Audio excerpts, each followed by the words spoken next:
জাতীয়তাবাদী দল এবং তার অন্য সহযোগী সংগঠন সমূহের আয়োজিত নবনির্বাচিত কমিটির নবনির্বাচিত নেতৃবৃন্দের উদ্যোগে আমাদের আজকে বাংলাদেশের দ্বিতীয় স্বাধীনতা দিবস 5 আগস্ট, যেদিন ফেরাউন হাসিনা দেশ থেকে পালিয়ে ইন্ডিয়া গিয়ে আশ্রয় নেয়, সেই দিনকে আমরা সারা বাংলাদেশে বিজয় উৎসবের অংশ হিসাবে আজকে বিজয় বর্ণাঢ্য র্যালির আমাদের মাঝে প্রধান অতিথি হিসাবে আসন অলঙ্কৃত করে আছেন নবীগঞ্জ মহকুমার বারবার নির্বাচিত সাবেক সংসদ সদস্য এবং উপজেলা বিএনপির সাবেক সভাপতি, কেন্দ্রীয় বিএনপির অন্যতম সিনিয়র সদস্য জনাব আলহাজ শেখ সুমন সাহেব আমাদের মাঝে বিশেষ অতিথি হিসাবে আসন অলঙ্কৃত করে আছেন।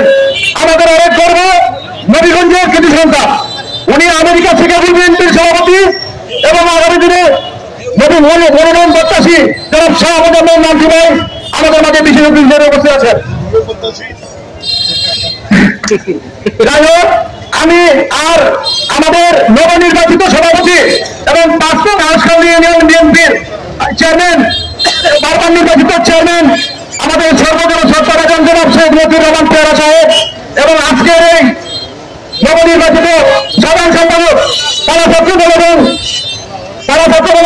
তারা যুবদলের সাবেক সভাপতি বর্তমান বিএনপির সাধারণ সম্পাদক জনাব মজিদুল করিম মজিদ ভাই সহ ফয়তুল্লাহ ভাই, সুদু ভাই, অলিউর রহমান অলি সহ আরো যারা নেতৃবৃন্দ, ছাত্রদল, যুবদল, বিএনপি সহ আমি সবাইকে আমার রক্তিম শুভেচ্ছা ও অভিবাদন জানাই।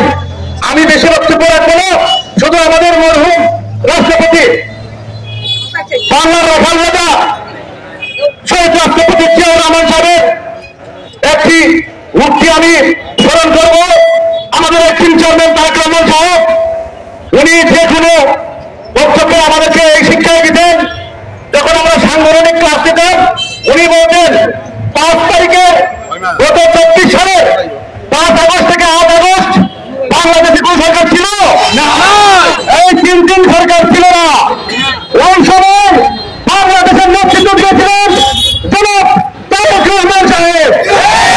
উনি সেই সময় সারা বিশ্ববাসীকে উনি ভিডিও বার্তায় উনি বলেছিলেন যে বিজয়ী শক্তির কাছে পরাজিত শক্তি যখন নিরাপদ থাকে তখন স্থান থেকে বলছি আমরা তার ধারাবাহিকতায় 17 বছর নির্যাতন নিপীড়ন সহ্য করে দেখুন এতটুকু পর্যায়ে আল্লাহ আমাদেরকে বাঁচিয়ে রেখেছেন। আমরা অবশ্যই আমাদের শেষ রক্তবিন্দু দিয়ে হলো আগামী জাতীয় সংসদ নির্বাচনে আমরা আমাদের দলের শীর্ষ প্রতীক এখানে আমরা 2 ভাই আছেন, আমিও 1 ভাই। আমি যদি না পাই এখানে যিনি যাবেন আমাকে বলার দরকার নেই, আমরা ধানের শীষ মার্কার দিকে চাইব।